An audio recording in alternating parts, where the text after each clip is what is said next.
Hello guys, तो कैसे हो आप सब। हमें उम्मीद है कि आप सब अपने घरों पर सुरक्षित और अच्छे होंगे। तो फिलहाल हमने कल जो लाइव सेशन चल रहा था हमेशा की तरह, तो कल लाइव सेशन नहीं हो पाया क्योंकि बहुत ज़्यादा लाइट में प्रॉब्लम होने के कारण लाइव सेशन नहीं चल पा रहा था। तो फिलहाल इसी की वजह से हमको लेट हो गया वीडियो बनाने में, अपलोड करने में।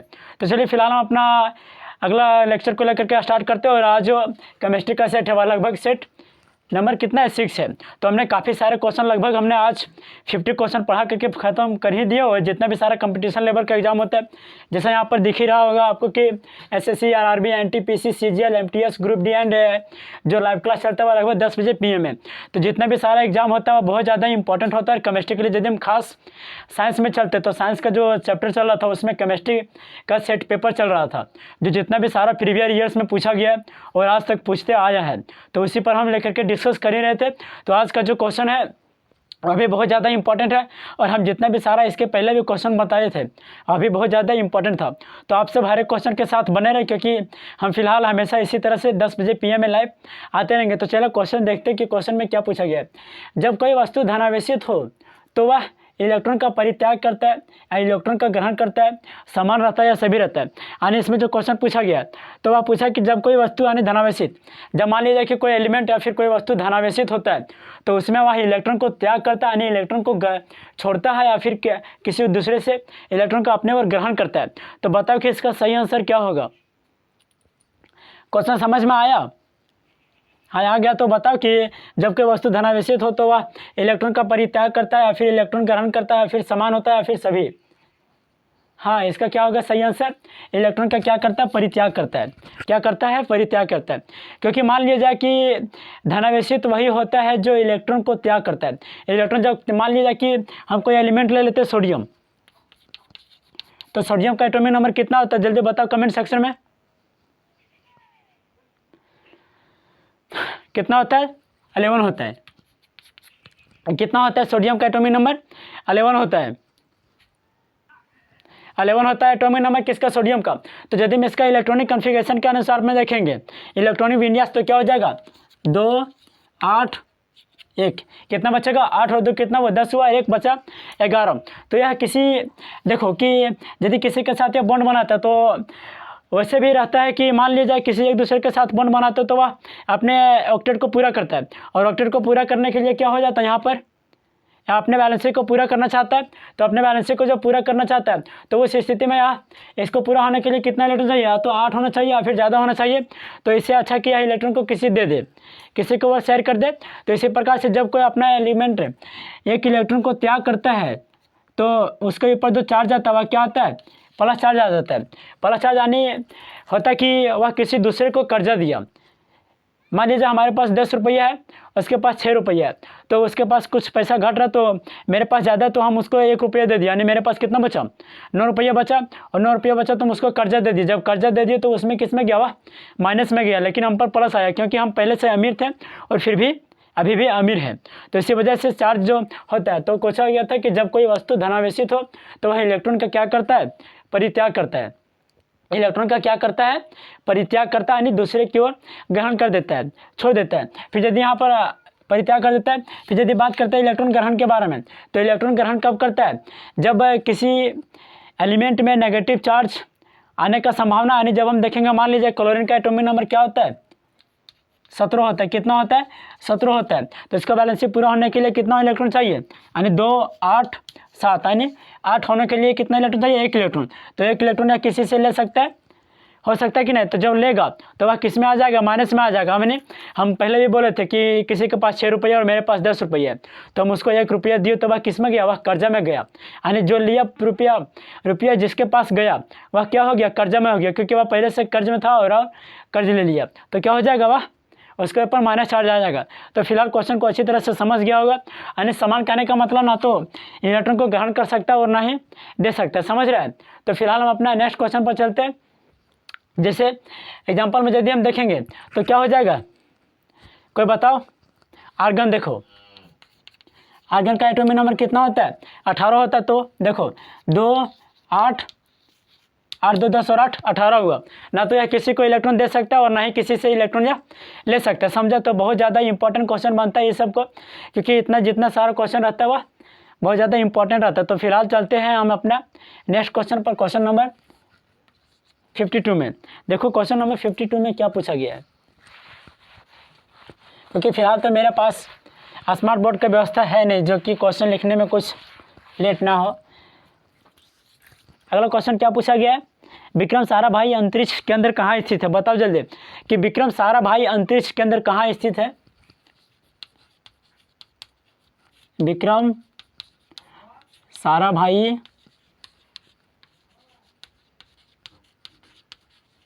अंतरिक्ष केंद्र, विक्रम साराभाई अंतरिक्ष केंद्र कहाँ है। पहला ऑप्शन में क्या दिया गया है, दिल्ली, दूसरा ऑप्शन में मुंबई, तीसरा ऑप्शन में तिरुवनंतपुरम,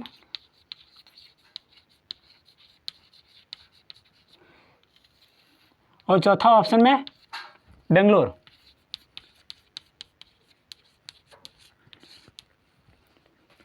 बताओ क्या हो जाएगा इसका सही आंसर। क्या पूछा गया कि विक्रम साराभाई अंतरिक्ष केंद्र कहाँ स्थित है, दिल्ली में है, मुंबई में है, तिरुवनंतपुरम है या बेंगलुरु है। बताओ जल्दी कमेंट सेक्शन में कि कहाँ पर स्थित है विक्रम साराभाई अंतरिक्ष केंद्र।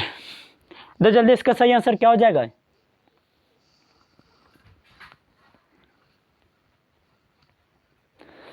हाँ, क्या होगा इसका सही आंसर, ऑप्शन नंबर कितना होगा, 3 होगा, यानी तिरुवनंतपुरम। तिरुवनंतपुरम यानी यदि हम बात कर लेते हैं तिरुवनंतपुरम किसका राजधानी, तो वह क्या हो जाएगा, वह केरला का राजधानी है। किसका,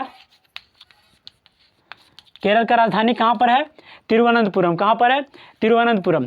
फिर यदि हम बात कर लेते हैं किसके बारे में, बेंगलोर के बारे में। बेंगलोर के बारे में यदि हम कुछ जानना चाहेंगे तो बताओ कि इसरो का जो संस्था है वह कहाँ पर है, इसरो का मुख्यालय। यदि आपको पूछा जाए क्वेश्चन में इसी तरह से कि यहाँ पर पूछा गया विक्रम साराभाई अंतरिक्ष केंद्र कहाँ है, यहाँ पर पूछा जाए कि इसरो का मुख्यालय कहाँ पर है, तो क्या हो जाएगा इसका सीधा आंसर बेंगलुरु हो जाएगा। यानी इसरो का यदि हम फुल फॉर्म जानना चाहेंगे तो क्या हो जाएगा, इंडियन स्पेस रिसर्च ऑर्गेनाइजेशन। क्या हो जाएगा, इंडियन स्पेस रिसर्च ऑर्गेनाइजेशन।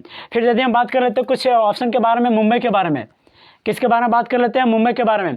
तो बताओ कि विक्रम साराभाई का जो अंतरिक्ष केंद्र है वहाँ पर कहाँ था, इसमें क्या दिया गया है, तिरुवनंतपुरम में दिया गया है। और फिर यदि हम बात कर लेते हैं भाभा एटॉमिक रिसर्च सेंटर, यानी Bhabha atomic research centre BRC कहाँ पर है, तो क्या हो जाएगा इसका सही आंसर, मुंबई हो जाएगा। क्या हो जाएगा, मुंबई। और यदि हम इसका फुल फॉर्म को जानना चाहेंगे तो क्या हो जाएगा, भाभा एटॉमिक रिसर्च सेंटर।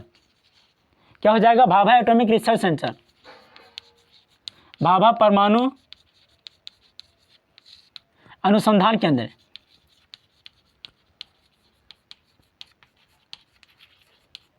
समझ रहा है, तो जानना बहुत ज़्यादा जरूरी हो जाता है। तो इस क्वेश्चन में क्या पूछा गया था, सीधा सीधे पूछा गया था कि विक्रम साराभाई अंतरिक्ष केंद्र कहाँ है, तो क्या हो जाएगा इसका सही आंसर, तिरुवनंतपुरम। क्या हो जाएगा,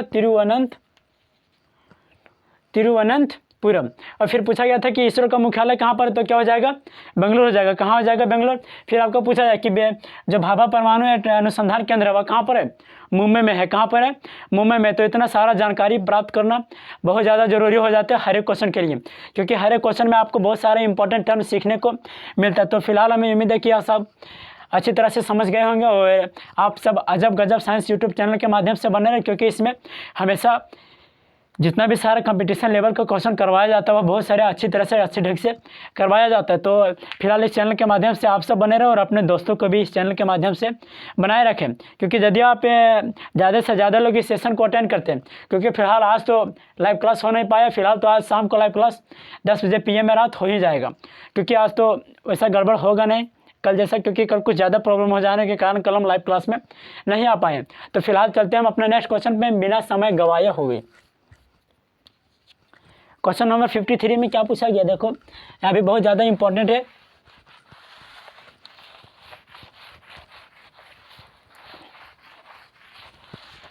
क्वेश्चन नंबर 53 में क्या पूछा गया है, किस अणु का बंध कोण अधिकतम होता है, बताओ जल्दी, बहुत इंपॉर्टेंट है।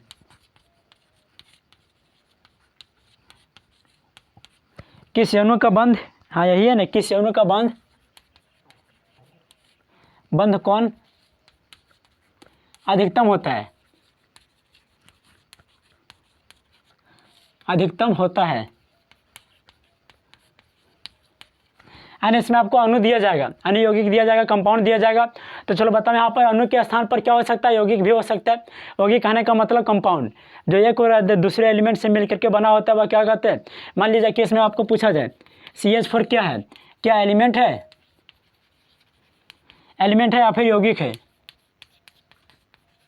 तो इसका सही आंसर क्या हो जाएगा, यौगिक हो जाएगा, क्योंकि यौगिक कहने का मतलब एलिमेंट जब किसी एक सिर्फ ओनली वन रहता है। मान लीजिए यहाँ पर कार्बन, यहाँ पर हाइड्रोजन, तो यह क्या, यह एक तत्व है, यह एक एलिमेंट है। यानी तत्व एलिमेंट दोनों एक ही होता है, समझ रहे हैं। इंग्लिश हिंदी में दोनों में बोल दी तो कोई दिक्कत नहीं। फिलहाल तो यहाँ पर पूछा जाए कि एक दूसरे के साथ मिलकर बना हुआ होता है, उसे हम क्या कहते हैं, यौगिक कहते हैं। एलिमेंट कहने का मतलब होता है कि यह एलिमेंट नहीं है, यह क्या है, यौगिक है। एलिमेंट यानी जो सिंगल में रहता है उसे हम एलिमेंट के नाम से जानते हैं। तो फिलहाल चलते इतना जब समझ गया तो अपना नेक्स्ट को इसका जो क्वेश्चन का आंसर सही क्या होगा, किस अणु का बंध कोण अधिकतम होता है। पहला ऑप्शन में CH4, दूसरा ऑप्शन में BeCl2, तीसरा ऑप्शन में क्या दे दें, NH3, और चौथा ऑप्शन में सभी। बताओ जल्दी कमेंट सेक्शन में, क्या दे देना है, ऑप्शन तो यही है। बताओ जल्दी इसका सही आंसर क्या हो जाएगा, क्या होगा बच्चों इसका सही आंसर। क्या पूछा गया है कि किसी अणु का बंध कोण अधिकतम होता है, यानी एक दूसरे के साथ जो बॉन्ड बनाता है उस बॉन्ड का जो एंगल होगा, मैक्सिमम एंगल किस ऑप्शन का होगा, समझा। यदि आप समझ गए होंगे तो कमेंट सेक्शन में जल्दी से जवाब दें कि इसका सही आंसर क्या होगा। क्या CH4 हो जाएगा, मिथाइल, BeCl2 हो जाएगा, और फिर NH3, और फिर सभी। तो जल्दी आंसर इसका क्या होगा, सही बताओ बिना समय गवाए हुए, क्योंकि फिलहाल हम इसमें अपना नेक्स्ट क्वेश्चन को लेकर के डिस्कस करेंगे। हाँ, क्या होगा इसका सही आंसर, बिल्कुल सही जवाब क्या हो जाएगा, BeCl2, क्योंकि BeCl2 का जो मैक्सिमम एंगल होगा वह कितना होगा, अधिकतम होगा। अब मैक्सिमम एंगल तो इसका अधिकतम होगा, लेकिन कैसे अधिकतम होगा उसको भी जान लेना बहुत ज़्यादा ज़रूरी हो जाता है कि क्यों होता है, नहीं होता है। तो मान लीजिए कि सबसे पहले इसका चलते हैं CH4 का। तो CH4 का समझो कि CH4 में जो होता है स्ट्रक्चर, इसका CH4 का स्ट्रक्चर, CH4 का जो स्ट्रक्चर बनता है वो कैसा बनता है, कैसा बनता है CH4 का स्ट्रक्चर। देखो यहाँ पर दिख रहा है सामने, एक हाइड्रोजन यहाँ पर रहेगा, एक हाइड्रोजन यहाँ पर, एक हाइड्रोजन यहाँ पर, और एक हाइड्रोजन यहाँ पर। आने कहने का मतलब जो इसका स्ट्रक्चर बनता है वह कौन सा बन जाता है, टेट्राहेड्रल। क्या होता है,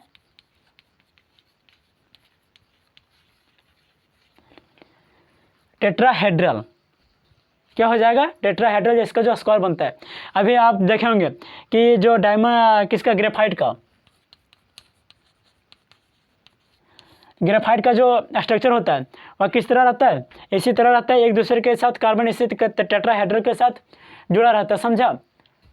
आपको पूछा जाए कि ग्रेफाइट का यदि हम स्ट्रक्चर बनाएंगे तो उसका स्ट्रक्चर कैसा होना चाहिए, तो क्या हो जाएगा, इसका सीधा सीधा आंसर होगा क्या, टेट्राहेड्रल। क्या हो जाएगा, टेट्राहेड्रल। क्या होगा, टेट्राहेड्रल, बिल्कुल सही। अब यदि हम बात कर लेते हैं BeCl2 के बारे में, तो इसका जो बॉन्ड एंगल होगा, फिलहाल तो हम स्ट्रक्चर बनाए और बॉन्ड एंगल के बारे में हम डिस्कस नहीं किए, तो फिलहाल इसका भी बॉन्ड एंगल के बारे में हम डिस्कस कर लेते हैं। तो जो CH4 का बॉन्ड एंगल होगा और कितना होगा, एक दूसरे के साथ 109 डिग्री, क्या होगा, 109 डिग्री 28 इंच होगा। क्या होगा, 109 डिग्री 28 इंच, समझा। यहाँ पे जान लेना बहुत ज़्यादा ज़रूरी हो जाता है, क्योंकि आपको कभी भी पूछा जा सकता है कि जो CH4 का बॉन्ड एंगल होता है और कितना होता है, क्योंकि यहाँ पर पूछा गया था कि बंध कोण जो होता है अधिकतम कितना हो जाएगा, किसका हो जाएगा, तो BeCl2 हो जाएगा। फिर आपको कभी ये भी पूछा जा सकता है क्वेश्चन में कि जो CH4 का जो बॉन्ड एंगल होता है वह कितना होता है, तो क्या हो जाएगा इसका सही आंसर, 109 डिग्री 28 इंच हो जाएगा। क्या हो जाएगा, 109 डिग्री 28 इंच। फिर यदि बात कर लेते हैं इसके बारे में, BeCl2 के बारे में, तो BeCl2 का स्ट्रक्चर कैसे बनता है। देखो बेरिलियम का एटॉमिक नंबर कितना होता है, 4 होता है, 4 होता है। तो जब हम इसका इलेक्ट्रॉनिक कॉन्फ़िगरेशन करेंगे तो दो बचेगा, इस प्रकार से बचेगा। तो 2 तो बॉन्ड में भाग नहीं लेगा, लेकिन 2 भाग लेगा। तो 2 भाग लेगा तो क्या हो जाएगा इसका, B, एक Cl इधर, एक Cl इधर, क्योंकि क्लोरीन एक बॉन्ड बना सकता है किसी के साथ भी, समझा। किसी के साथ भी क्लोरीन हमेशा एक बॉन्ड बना सकता मैक्सिमम एक ही बॉन्ड बनाएगा, समझा। दो बॉन्ड वह कभी नहीं बना सकता क्योंकि उसको कैपेसिटी एक ही बॉन्ड बनाने का है। यदि दूसरा बॉन्ड बनाएगा तो वो दूसरे क्लोरीन के साथ, दूसरा क्लोरीन उसके साथ अटैच होगा तभी वह दूसरा बॉन्ड बना सकता है, समझा। तो यदि समझ गया होगा तो फिलहाल हम चलते हैं इसमें नेक्स्ट क्वेश्चन में। फिर BeCl2 के बारे में, तो इसका जो बॉन्ड एंगल हो जाएगा वह कितना हो जाएगा 180 डिग्री। और यदि इसका शेप के बारे में पूछा जाए तो क्या हो जाएगा लीनियर, यानी रैखिक। क्या हो जाएगा इसका शेप लीनियर हो जाएगा, समझा। तो इतना सारा काफ़ी समझ में आ गया होगा। फिर यदि हम बात कर लेते हैं किसके बारे में, NH3 के बारे में। किसके बारे में बात कर लेते हैं NH3 के बारे में। तो देखो कि NH3 जो होता है वह क्या करता है, NH3 का मैक्सिमम एंगल कितना बनता है, इसका जो स्ट्रक्चर बनता है वो क्या होता है, NH3 का मैक्सिमम कितना होता है, यानी हाइड्रोजन इसके पास कितना है 3 है, तो 3 एक दूसरे के साथ बॉन्ड बनाएगा, एक इधर बनाएगा, एक इधर बनाएगा, एक इधर बनाएगा। अब बच गया इसके साथ नाइट्रोजन का जो लास्ट एटॉमिक नंबर होता है वह कितना होता है, नाइट्रोजन का 7 होता है। नाइट्रोजन का 7 होता है तो इलेक्ट्रॉनिक कन्फिगरेशन करेंगे तो कितना बचेगा 2 और कितना बचेगा 5। तो यह कितना बॉन्ड बनाएगा, एक दूसरे के साथ मैक्सिमम 5 बॉन्ड बना सकते हैं। लेकिन यहाँ पर NH3 है तो 3 बॉन्ड तो हाइड्रोजन में जाएगा, क्या 3 बॉन्ड हाइड्रोजन में जाएगा। अब इसके साथ 2 इलेक्ट्रॉन बच गया, तो 2 इलेक्ट्रॉन बच गया तो इसके साथ एक लोन पेयर यहाँ पर हो जाएगा माथे पर। तो क्या हो जाएगा, इसका भी स्ट्रक्चर टेट्राहेड्रल।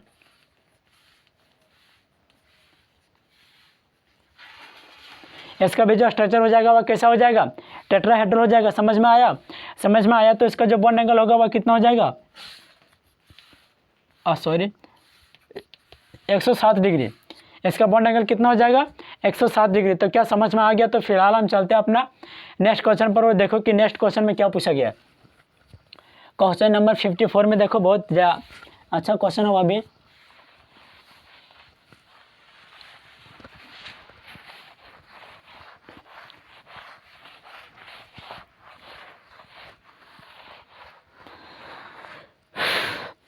अगला क्वेश्चन को हम लिख रहे हैं तो ध्यान से देखना। अगला क्वेश्चन में कि निम्न में कौन सी गैस का आवरण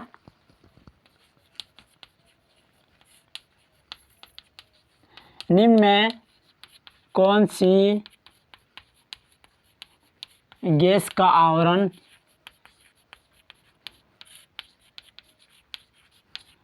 सूर्य के पराबैंगनी किरण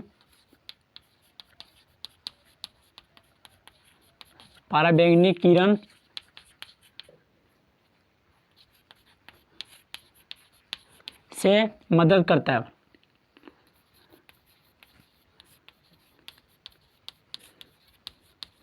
मदद करता है, बताओ जल्दी क्या हो जाएगा इसका सही आंसर।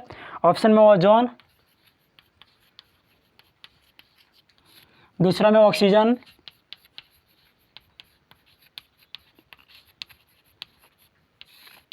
तीसरा में आर्गन और चौथा में सभी। बताओ जल्दी इसका सही आंसर क्या होगा। क्वेश्चन में क्या पूछा गया है कि निम्न में कौन सी गैस का आवरण सूर्य के पराबैंगनी किरण से मदद करता है। क्या हो जाएगा, ओजोन हो जाएगा, ऑक्सीजन हो जाएगा, आर्गन हो जाएगा या फिर सभी हो जाएगा। बताओ जल्दी क्या होगा इसका सही आंसर। बताओ कमेंट सेक्शन में क्या होना चाहिए, देख के भी बता सकता है।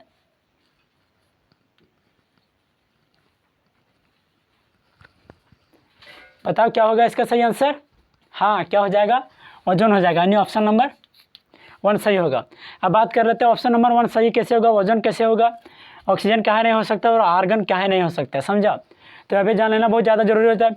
देखो ओजोन का जो फॉर्मूला होता है वह कितना होता है, क्या होता है, वो 3 होता है। या किसके कंपेयर में मिलता है, यानी एक O2 प्लस नेसेंट ऑक्सीजन के साथ मिलता है तो क्या बनाता है, वो 3 बनाता है। इसको हम किस नाम से आनेंगे, नेसेंट ऑक्सीजन। किस नाम से आनेंगे, नेसेंट ऑक्सीजन। यदि आपको पूछा जाए कि ऑक्सीजन के साथ कौन सा मिलकर कौन सा, यानी O2 के साथ क्या मिलने से ओजोन परत ओजोन बनता है, ओजोन लेयर, तो क्या हो जाएगा, नेसेंट ऑक्सीजन हो जाएगा, ओनली 1, समझा। तो क्या हो जाएगा, नेसेंट ऑक्सीजन। तो मिलने के बाद वो 3 बनता है। अब यदि बात कर लेते हैं पराबैंगनी किरण क्या होता है, जिसे हम अल्ट्रा वायलेट के भी नाम से जानते हैं। सूर्य के पराबैंगनी किरण यानी अल्ट्रा वायलेट किरण से हमें बचाता है, अल्ट्रा वायलेट रे से हमें बचाता है। अल्ट्रा वायलेट रे यानी पराबैंगनी किरण क्या होता है, पराबैंगनी किरण वैसे किरण होता है जिससे जब हमारे शरीर में पड़ जाने से हमारा जो त्वचा कैंसर होता है, जैसे त्वचा को उसके यानी पराबैंगनी किरण से जो होने वाले रोग है वह क्या हो जाएगा, त्वचा कैंसर। त्वचा कैंसर में त्वचा जो होगा वह क्या हो जाएगा, पूरा पूरा के पूरा मतलब जलने जैसा हो जाएगा। यदि आप यहाँ पर पकड़ते तो पूरा मांस आपके हाथ में आ जाएगा। किसके कारण, पराबैंगनी किरण के कारण। फिर पेड़ पौधे पर भी क्या हो जाएगा, उसको भी बहुत ज़्यादा नुकसानदेह होगा। तो फिलहाल पराबैंगनी किरण जो होता है वह बहुत ज़्यादा खतरनाक होता है, जिससे हमें कौन सा बचाता है, ओजोन परत हमें बचाता है, इससे मदद करता है। फिर यदि हम बात कर लेते हैं ऑक्सीजन के बारे में, किसके बारे में, ऑक्सीजन के बारे में, तो ऑक्सीजन भी बहुत ज़्यादा हमें इंपॉर्टेंट होता है, क्योंकि ऑक्सीजन जो यूनिवर्स में पाया जाता है वह कितना परसेंट पाया जाता है, 21%। कितना परसेंट पाया जाता है, 21%। नाइट्रोजन जो होता है वह नाइट्रोजन कितना पाया जाता है, 78%। और जो बचा 1% वह कितना है, 1% में क्या आ जाएगा, जितना भी सारा जैसे कार्बन हो गया और सारे आर्गन हो गए, जितना भी सारा हो जाएगा वह 1% के अंदर आता है। समझ आता है, यह भी जान लेना बहुत ज़्यादा जरूरी हो जाता है, बहुत ज़्यादा इंपॉर्टेंट होता है। फिर यदि हम बात कर लेते हैं आर्गन के बारे में, तो हमने जितना भी सारा आज तक वीडियो बताए उसमें आर्गन के बारे में हमने काफ़ी सारे जिक्र किए, और बहुत सारे आर्गन पर भी हमने क्वेश्चन भी बनाए, उस पर बहुत सारी टिप्पणी भी बताए थे कि आर्गन का कोई इंपॉर्टेंट होता है, क्या इंपॉर्टेंट होता है, कुछ टर्म बताओ आर्गन के लिए। तो आर्गन जो होता है वह क्या होता है, आर्गन यानी किस में भरा जाता है, बल्ब में। बल्ब में जो गैस होता है वो कौन सा गैस होता है, आर्गन गैस होता है। कौन सा गैस, आर्गन गैस होता है। आर्गन का यानी सिंबल यदि हम देखेंगे तो इसका क्या हो जाएगा, आर्गन का एयर हो जाएगा। यदि हम इसका एटॉमिक नंबर जानेंगे तो क्या हो जाएगा, 18 हो जाएगा, 18। यहाँ भी पूछा जा सकता है कि आर्गन जो है वह कौन सा पीरियोडिक टेबल में कहाँ पर स्थान होता है इसका, यानी तो क्या हो जाएगा इसका पीरियोडिक टेबल में, यानी हेलोजन क्या हो जाएगा इसका पीरियोडिक टेबल में जो इसका स्थान होगा, और नोबेल गैस के अंदर आ जाएगा। कौन सा गैस, नोबेल गैस। सॉरी हमने बोल दिया हेलोजन ग्रुप। हेलोजन ग्रुप तो दूसरा होता है फ्लोरीन, क्लोरीन, ब्रोमीन, समझा। तो यहाँ पर इसका कौन सा गैस आ जाएगा, नोबेल गैस। समझ रहा है। तो अगला हम क्वेश्चन पर चलते हैं। फिर इतना सारा समझ गया होगा। तो नोबेल गैस में जो होता है क्या हो जाता है, बल्ब में भरने के लिए जो उपयोग किया जाता है उसे हम नोबेल गैस के भी नाम से जानते हैं। बल्ब में तो क्या रखा जाता है, आर्गन गैस भरा जाता है। फिर यदि मैं इसमें अपने नेक्स्ट क्वेश्चन पर चलते हैं तो देखो नेक्स्ट क्वेश्चन में क्या पूछा गया है। 55 में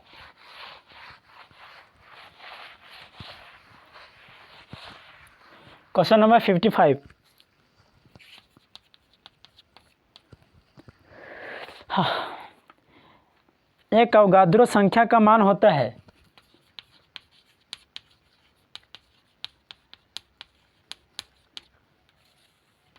एक अवगाद्रो संख्या का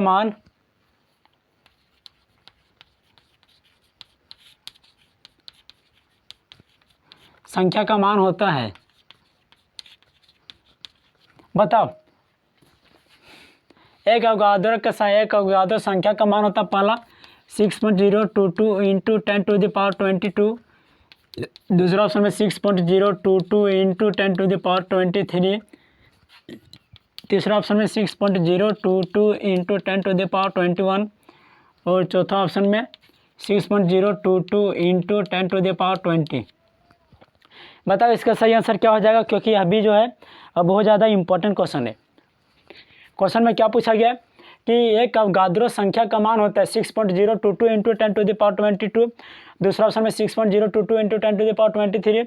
नेक्स्ट क्वेश्चन में क्या दिया गया है, ऑप्शन में 6.022 इंटू 10⁻21 और अगला 6.022 इंटू 10⁻20। तो बताओ कि इसका सही आंसर क्या होगा, एक अवगाद्रो संख्या का मान कितना होना चाहिए। बताओ कमेंट सेक्शन में आंसर क्या होगा। हाँ, क्या हो जाएगा 6.022 इंटू 10⁻23, यानी ऑप्शन नंबर 2 बिल्कुल सही होगा। ऐसा तो जो नंबर सिस्टम होता है लगभग आपको कुछ याद करके ही रखना पड़ेगा, क्योंकि इसमें कोई लॉजिक नहीं रहता याद करने का। यदि आप लॉजिक के बारे में जानना चाहेंगे तो 6.022 इंटू 10⁻23। यहाँ यदि पता चला कि अवगाद्रो का जो संख्या लाया गया वह कहाँ से लाया गया था, तो इसका भी जो वैल्यू पता किया गया था वह फाइंड करके ही पता किया गया था। हम जिसमें केमिस्ट्री पढ़ाते हैं अपना चैनल फिलहाल वहाँ पर वेलकम केमिस्ट्री के नाम से एक केमिस्ट्री चैनल, वहाँ पर हम बताएं ऐसा बहुत सारे जिसके बारे में बताएं कि जो 6.022 इंटू 10⁻23 का जो वैल्यू आता है वह कैसे आता है, समझा। तो फिलहाल यहाँ पर दूसरा कुछ डिस्कस कर रहा है। तो अगला क्वेश्चन पर चलते हैं, नेक्स्ट क्वेश्चन में, क्वेश्चन नंबर 56 में। देखो कि क्वेश्चन नंबर 56 में क्या पूछा गया।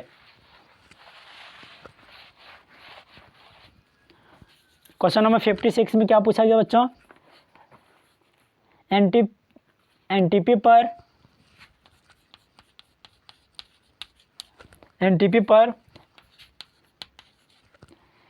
44.4 लीटर 44.8 लीटर CO2 में मोल की संख्या, हाँ वही मोलों की संख्या,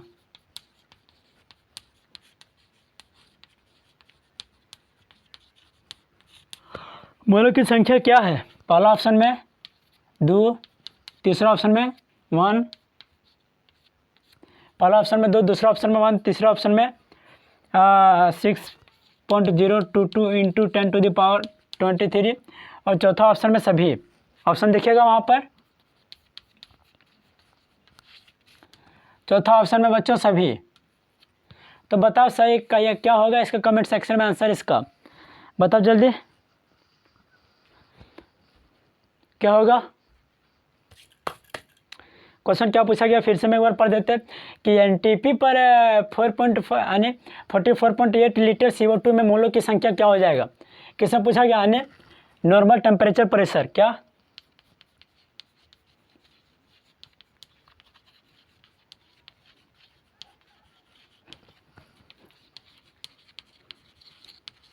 नॉर्मल टेम्परेचर प्रेशर में जो एनटीपी पर 44.8 लीटर में CO2 में जो होगा और वॉल्यूम उसका कितना हो जाएगा, यानी आयतन कितना हो जाएगा, मोल संख्या कितना होगा। क्योंकि जब हम लिखते हैं इसमें गैस में जब लेते हैं तो गैस को हमेशा किस में लाते हैं, वॉल्यूम में लाते हैं, मोल में हम उसको नहीं कर सकते, समझा। तो यहाँ एक इम्पॉर्टेंट टर्म है, यहाँ पर जान लेना बहुत ज़्यादा जरूरी हो जाता है। तो बताओ कि इसका सही आंसर क्या होगा। हाँ क्या हो जाएगा इसका सही आंसर, देखो कमेंट सेक्शन में भी इनमें देखिए आएगा क्या हो जाएगा। इसका सही आंसर 2 होगा, ऑप्शन नंबर 1 का 2। अब हम बात कर लेते हैं 2 कैसे होगा। तो देखो जो सामान्य गैस के लिए होता है, यानी एनटीपी में जो होता है वॉल्यूम किसका, किसी भी गैस का, दिख रहा अच्छा से, किसी भी गैस का एनटीपी में जो होता है क्या, आयतन, वह कितना होता है 22.4 लीटर। देखा वहाँ पर, नहीं देखा, हमें आगे लिख दे रहे हैं, कोई बात नहीं। आयतन जो होता है यानी कि एनटीपी में किसी भी गैस का एनटीपी में जो आयतन होता है कितना हो जाता है 22.4 लीटर। कितना हो जाता है 22.4 लीटर। शायद चौक खत्म हो गया, तो फिलहाल क्वेश्चन पर भी है, आगे देखना। तो आप देखो यहाँ पर तो इसका जो नंबर ऑफ मोल हो जाएगा, क्या हो जाएगा, नंबर ऑफ मोल, नीचे दिखेगा नंबर ऑफ मोल हो जाएगा, वह क्या हो जाएगा, गिवन मोल, यानी इसमें जो दिया गया गिवन वॉल्यूम क्या हो जाएगा, दिया गया वॉल्यूम, दिया गया आयतन और फिर वॉल्यूम, दिया गया आयतन डिवाइडेड बाय कितना हो जाएगा 22.4 लीटर। कितना हो जाएगा 22.4 लीटर। अब इसको कैलकुलेट करके बता कि क्या होगा, तब तक हम चौक को बदल रहे हैं।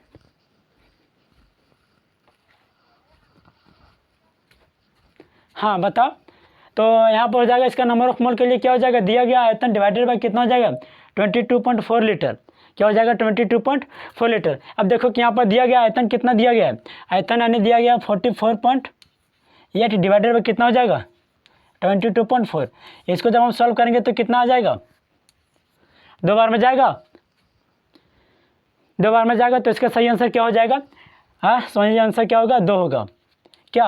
और यहाँ पर जो नंबर ऑफ मोल पूछा गया था, और 1 मोल के लिए जो होता है 1 मोल का वैल्यू होता है वह कितना होता है, वैल्यू ऑफ 1 मोल यानी 1 मोल इक्वल टू 6.022 इंटू 10⁻23। तो आपको गड़बड़ाने के लिए दे सकता है, समझ आया, आपको गड़बड़ाने हड़बड़ाने के लिए यहाँ पर क्वेश्चन इस प्रकार से काफ़ी हद तक पहुँचा सकता है कि आपको अभी पता चले कि आप कितना, आपका जो कॉन्सेप्ट क्लियर है और लगभग कितना है, कितना कम कॉन्सेप्ट क्लियर नहीं है। तो यह सब जान लेना है, इसमें जान लेना है और फिर ध्यान में रखना बहुत ज़्यादा ज़रूरी हो जाता है, समझा। तो जो हो जाएगा एनटीपी पर 4.48 लीटर का जो CO2 में मोलों की संख्या हो जाएगा, वो कितना हो जाएगा, 2 हो जाएगा। क्योंकि किसी भी गैस का एनटीपी में आयतन कितना हो जाएगा, 22.4 लीटर हो जाएगा।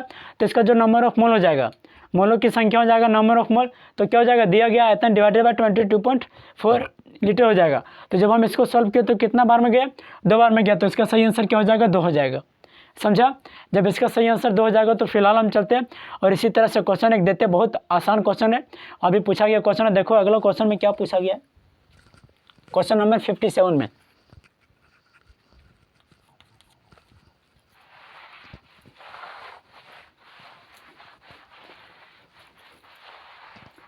शायद हमें ज़रूरत है कि क्वेश्चन नहीं मिटाना पड़ेगा।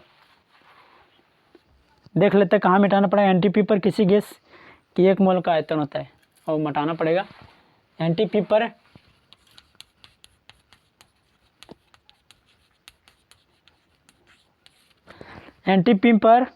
या फिर एनटीपी में किसी गैस का एनटीपी पर किसी गैस के एनटीपी पर किसी गैस के 1 मोल का आयतन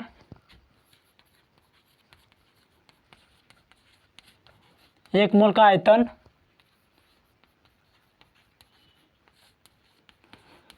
होता है।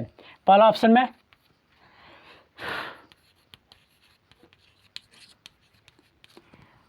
44.8 लीटर, दूसरा ऑप्शन में 22.4 लीटर,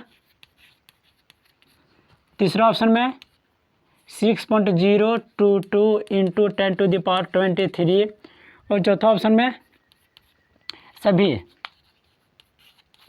तो चलो बताओ इसका सही आंसर क्या होगा, क्योंकि अभी जो क्वेश्चन है वह बहुत ज़्यादा इंपॉर्टेंट है। क्या पूछा गया कि एनटीपी पर किसी गैस के 1 मोल का आयतन होता है क्या, 44.8 लीटर, दूसरा 22.4 लीटर, तीसरा 6.022 इंटू 10⁻23 लीटर 23 मोल, या फिर क्या सभी। तो बताओ कमेंट सेक्शन में इसका सही आंसर क्या होना चाहिए।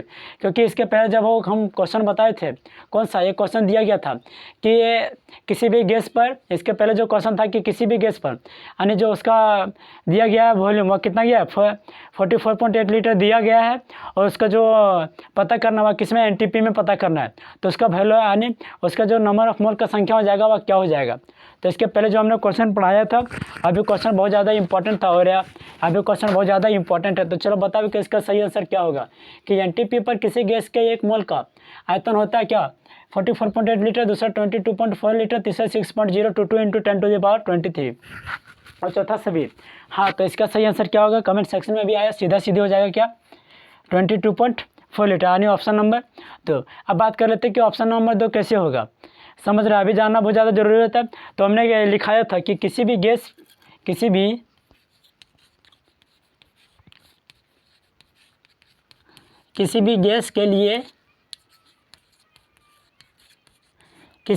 के लिए एनटीपी पर, यानी नॉर्मल टेम्परेचर प्रेशर पर जो आयतन होगा, क्या हो जाएगा, जो आयतन होगा वह कितना हो जाएगा, 22.4 लीटर। तो इतना जानना बहुत ज़्यादा जरूरी हो जाता है। आपको क्वेश्चन में पगला भी सकता है, कभी कभी आपको दे सकता है कि 6.022 इंटू 10⁻23, लेकिन यह मोल के लिए दिया जाता है और हम गैस को मोल में फाइंड करना संभव नहीं है, क्योंकि उसको किस में फाइंड करते हैं, वॉल्यूम में, यानी आयतन में हम पता करते हैं और इसी तरह से बता दिया जा सकता है या फिर बताया जाता है। तो हमें उम्मीद है कि क्वेश्चन को आप अच्छी तरह से फिलहाल समझ ही गए होंगे। और जब तक हम अपने नेक्स्ट क्वेश्चन को लिखते हैं तब तक कुछ बात कर लेते हैं। यहाँ पर अगला क्वेश्चन में 58 में क्या दिया गया है, बात कुछ कहना यह है कि आप सब लाइव सेशन को हमेशा की तरह अटेंड करें, क्योंकि यदि आप लाइव सेशन को अटेंड करते तो आपके मन में जितने भी सारे डाउट्स होते हैं वह लाइव सेशन में वहाँ पर क्लियर कराए जाते हैं। तो इस प्रकार से आप सब लाइव सेशन को अटेंड करें, और लाइव सेशन को अटेंड करने के लिए भूलें नहीं, क्योंकि यदि आप लाइव सेशन को अटेंड करने के लिए भूलते हैं तो आपका ही नुकसान होगा। तो फिलहाल हम चलते हैं अपना नेक्स्ट क्वेश्चन में। क्वेश्चन नंबर क्या आगे पूछा गया है, क्वेश्चन नंबर 58 में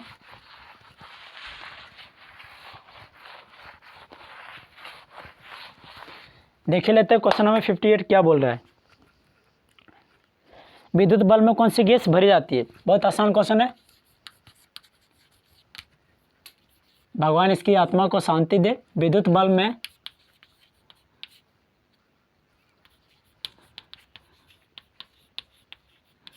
कौन सी गैस भरी जाती है?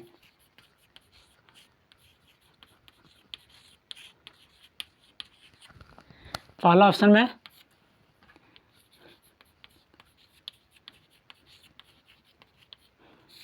ऑक्सीजन, बताओ जल्दी। दूसरा ऑप्शन में आर्गन, तीसरा ऑप्शन में कार्बन डाइऑक्साइड,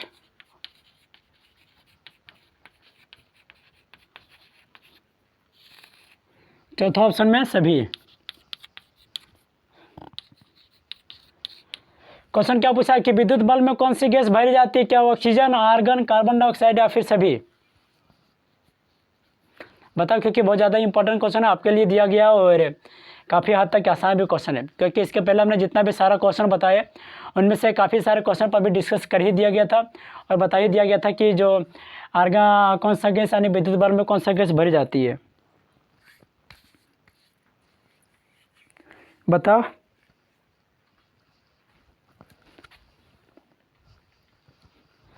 क्या हो जाएगा?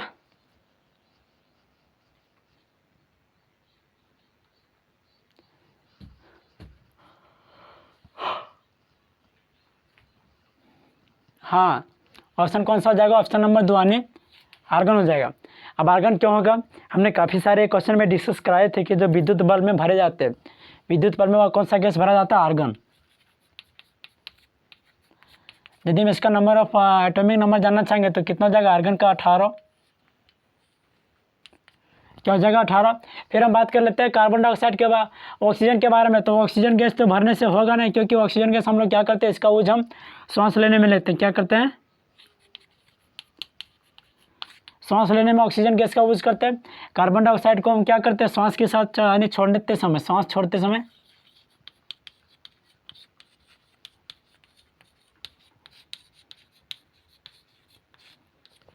सांस छोड़ते समय हम किसका उपयोग करते हैं? सांस छोड़ते समय क्या बाहर आता है? तो क्या हो जाएगा? इसका कार्बन डाइऑक्साइड हो जाएगा, यानी CO2। अभी जो है यानी फिर एक हो जाता है कार्बन मोनोऑक्साइड। कार्बन मोनोऑक्साइड जो होता है अभी एक खतरनाक गैस है, क्योंकि उससे बहुत ज़्यादा हानिकारक होने लगता है, यानी सिर दर्द हो जाएगा, हार्ट अटैक आने का भी बहुत ज़्यादा संभावना चांसेस रहता है। तो इतना सारा जानना बहुत ज़्यादा जरूरी रहता है। फिर हम अपना चलते हैं 59 क्वेश्चन नंबर में और देखो कि 59 क्वेश्चन नंबर में क्या पूछा गया है।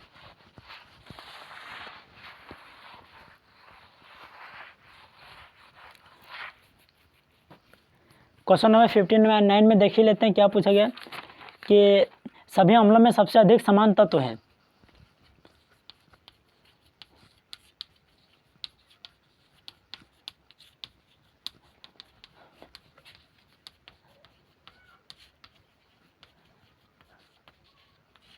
अधिक तत्व रखता है। क्या हो जाएगा? पहला ऑक्सीजन,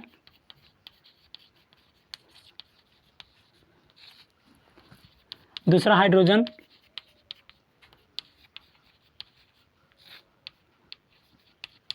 तीसरा सोडियम, चौथा सभी। क्वेश्चन में क्या पूछा गया है? यह भी बहुत ज़्यादा इंपॉर्टेंट क्वेश्चन है। क्या पूछा देखना कि सभी अम्लों में सबसे अधिक तत्व रहता है। तो कौन सा यानी सभी अम्ल में जो सबसे ज़्यादा तत्व रखा रहता है, एलिमेंट, और कौन सा एलिमेंट रहता है? क्या ऑक्सीजन रहता है, हाइड्रोजन रहता है, सोडियम रहता है, फिर सभी? बताओ इसका कमेंट सेक्शन में आंसर क्या होगा बच्चों।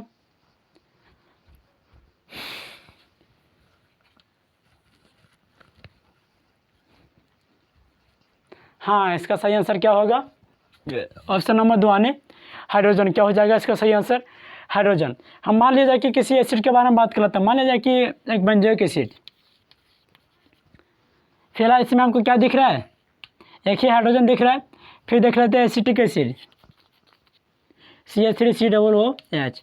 बताओ इनमें से सबसे ज़्यादा मात्रा में कौन सा है, सबसे ज़्यादा एलिमेंट कौन सा है? तो क्या हो जाएगा? हाइड्रोजन हो जाएगा। यानी तो इसमें यही पूछा गया था कि किसी भी एसिड को जब हम लिखेंगे तो उसमें सबसे ज़्यादा जो मात्रा होता है वह किसका होता है, सबसे ज़्यादा मात्रा हाइड्रोजन का होता है। फिर यदि आपको ऑप्शन में हाइड्रोजन नहीं दिया रहेगा तो वहाँ पर ऑप्शन क्या रहना चाहिए, कार्बन जरूर रहेगा।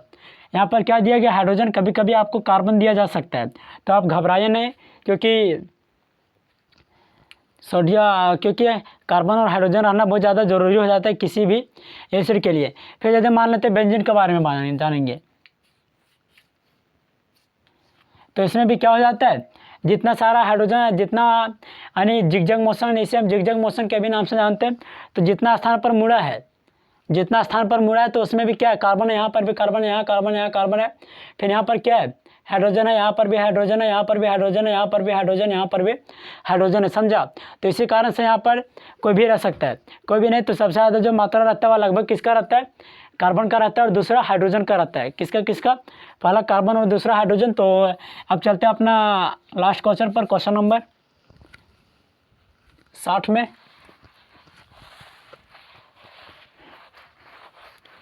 देखो क्वेश्चन नंबर 60 में क्या पूछा गया है, आग बुझाने वाली गैस है, बताओ कौन सा गैस है।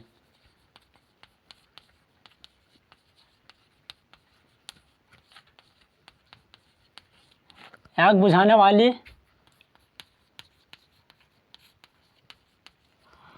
गैस है, पहला ऑक्सीजन,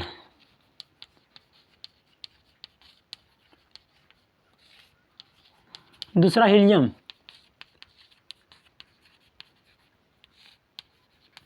तीसरा कार्बन डाइऑक्साइड,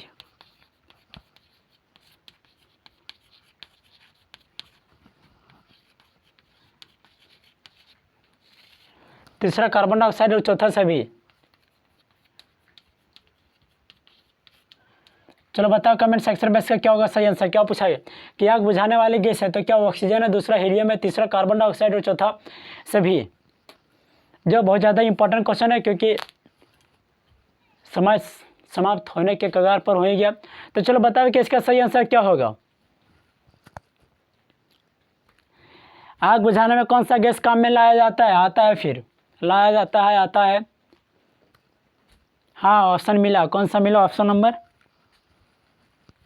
3 कार्बन डाइऑक्साइड। क्या हो जाएगा, कार्बन डाइऑक्साइड। यदि हम बात कर लेते हैं कार्बन डाइऑक्साइड के बारे में कि इसका उपयोग है क्यों किया जाता है, ऑक्सीजन का उपयोग क्यों नहीं होता है, हीलियम का उपयोग क्यों नहीं होता है। यदि हम ऑक्सीजन का उपयोग करते हैं तो पता है आपको कि आग लगने का जो सबसे महत्वपूर्ण तत्व रहता है और कौन सा रहता है, ऑक्सीजन रहता है। यानी ऑक्सीजन के बिना आग लग ही नहीं सकता, विदाउट ऑक्सीजन के बिना आग लग ही नहीं सकता, समझा। आग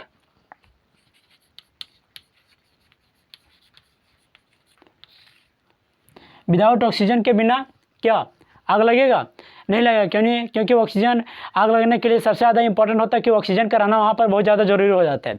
अब बहुत ज़्यादा जब ज़रूरी हो जाता है तो अब ऑक्सीजन को संपर्क में नहीं आने देने से किसका ये उपयोग करेंगे। तो देखो कि जब हम कार्बन डाइऑक्साइड का उपयोग करते हैं, CO2 गैस का जैसे ही हम उपयोग करेंगे वैसे ऑक्सीजन का जो संपर्क रहेगा वह तोड़ देगा, समझा। आग से जब ऑक्सीजन का संपर्क रहेगा वह टूटेगा, और जैसे आग से संपर्क टूटेगा ऑक्सीजन का वैसे ही तुरंत आग बुझ जाएगा, यानी आग खत्म हो जाएगा। तो आग को संपर्क में किससे बचाता है, कार्बन डाइऑक्साइड से बचाता है, यानी CO2। अब आग को बुझाने के लिए हम कौन सा गैस का यूज़ करते हैं, CO2 गैस का यूज़ करते हैं। यदि आपको पूछा जाए कि एक हल्का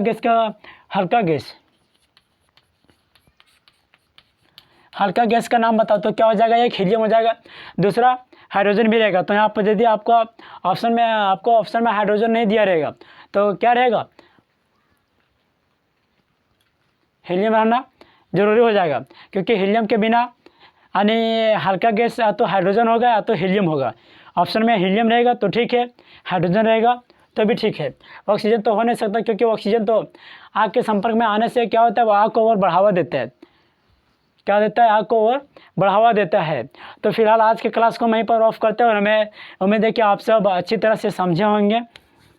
तो जाते जाते मैं बता देना चाहता हूँ कि आप सब इस चैनल के माध्यम से बने रहो, लाइक सब्सक्राइब शेयर जरूर करें, ताकि और सारे जितने भी सारे आपके दोस्त लोग होंगे, भैया बहन होंगे, सभी को देखे समझे पढ़े। तो फिलहाल आज के क्लास को वहीं पर ऑफ करते हैं, और आप सब लाइव सेशन को हमेशा अटेंड करें, क्योंकि फिलहाल आज तो कल लाइव सेशन नहीं हो पाया, लेकिन आज तो लाइव सेशन होगा ही होगा, क्योंकि हमेशा तो डेली प्रॉब्लम, एक ही चीज़ का समस्या डेली प्रॉब्लम हो नहीं सकता। तो इसीलिए आप सब फिर अगला इसी टाइम नहीं, रात 10 बजे PM में अटेंड करें, क्योंकि इसी टाइम तो क्लास को चलता नहीं। फिलहाल हम 2 बजे भी क्लास स्टार्ट करेंगे, लेकिन अभी से नहीं, हम जब स्टार्ट करेंगे उस समय हम आपको बताएंगे। तो क्या हम आज के क्लास को यहीं पर ऑफ कर सकते हैं, और ऑफ करने के साथ साथ मिलते हैं फिर अपना नेक्स्ट लेक्चर के साथ।